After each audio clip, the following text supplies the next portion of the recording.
nama besar Samsung Indonesia tidak bisa dilepaskan dari sosok Lee Ken Hyun. Pria berkacamata ini tak hanya mengawali perjuangan salah satu perusahaan smartphone di Indonesia tersebut, namun juga telah jatuh cinta dengan pesona tanah air.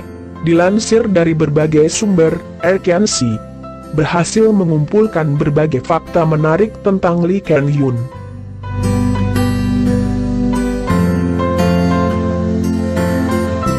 1.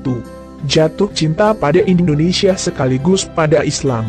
Keramahan masyarakat Indonesia meninggalkan kesan yang mendalam bagi pria kelahiran 16 Juli 1966 ini. Bahkan, rasa cintanya kepada Indonesia tumbuh subur dalam dirinya. Tak hanya itu, dirinya juga akhirnya memeluk agama Islam dan jadi mualaf sejak tahun 1994 yang sebelumnya ia pelajari dari sahabat penanya tersebut. Kecintaannya akan Islam tumbuh ketika melihat ayah sahabatnya tersebut, yang kemudian dijadikan sebagai ayah angkatnya, mengajarkan agama Islam ke anak-anak di lingkungan sekitarnya tanpa biaya sepeser pun.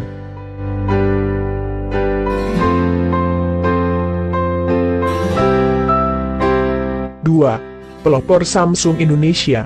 Setelah menyelesaikan kuliahnya di Fakultas Ekonomi Universitas Hankook, Korea Selatan, Lee memilih untuk bergabung bersama dengan salah satu perusahaan elektronik terbesar di dunia, Samsung, pada tahun 1991. Karena pengetahuannya akan Indonesia cukup dalam, Lee ditugaskan untuk mengawali pembukaan pasar di Indonesia di bawah bendera Samsung Indonesia pada tahun 1993 yang pembuatan pabriknya telah dimulai beberapa tahun sebelumnya. 3. Punya sahabat pena dari Aceh. Kecintaan Lee Ken Hyun pada Indonesia berawal dari cerita-cerita yang disampaikan oleh sahabat penanya yang berasal dari Aceh. Pria yang berasal dari Korea Selatan ini bahkan akhirnya mengunjungi sahabat penanya tersebut pada tahun 1988 silam. Kunjungan yang bertahan hanya 1 bulan tersebut dilakukannya ketika baru saja menyelesaikan wajib militer yang dimulai pada tahun 1986 hingga 1988.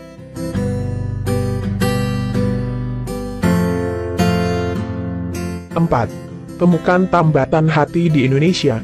Tak hanya jatuh cinta dengan Indonesia dan Islam, pria yang kini berusia 54 tahun ini juga akhirnya menemukan tambatan hatinya di Indonesia. Lee yang saat itu sedang asyik bekerja akhirnya dikenalkan oleh keluarga angkatnya kepada seorang pramugari yang bernama Yuliani Saidro. Meski sempat terkendala oleh restu orang tua, akhirnya Lee meresmikan hubungannya dengan wanita Sunda tersebut pada tahun 1996 silam. 5. Penulis buku hingga dipanggil Pak Haji. Prosesnya berkirim surat dengan sahabat penanya tersebut berasal dari kegemarannya dalam menulis. Bahkan, di tengah kesibukannya dalam mengelola Samsung Indonesia, Lee sempat menerbitkan bukunya. Bahkan dirinya juga menjadi ketua perkumpulan penulis Korea di Indonesia. Selain itu, dirinya juga mendapat sebutan Pak Haji meskipun dirinya belum pernah menunaikan ibadah haji. Lee berpendapat panggilannya tersebut berasal dari namanya yang kerap dituliskan dengan Kahali atau yang biasa diartikan menjadi Kiai Haji. Meski sempat kembali ke Korea Selatan pada tahun 2006 lalu, Lee akhirnya kembali ke Indonesia sebagai Corporate Business Vice President di Samsung Indonesia. Bahkan, dirinya juga kerap tampil di layar kaca.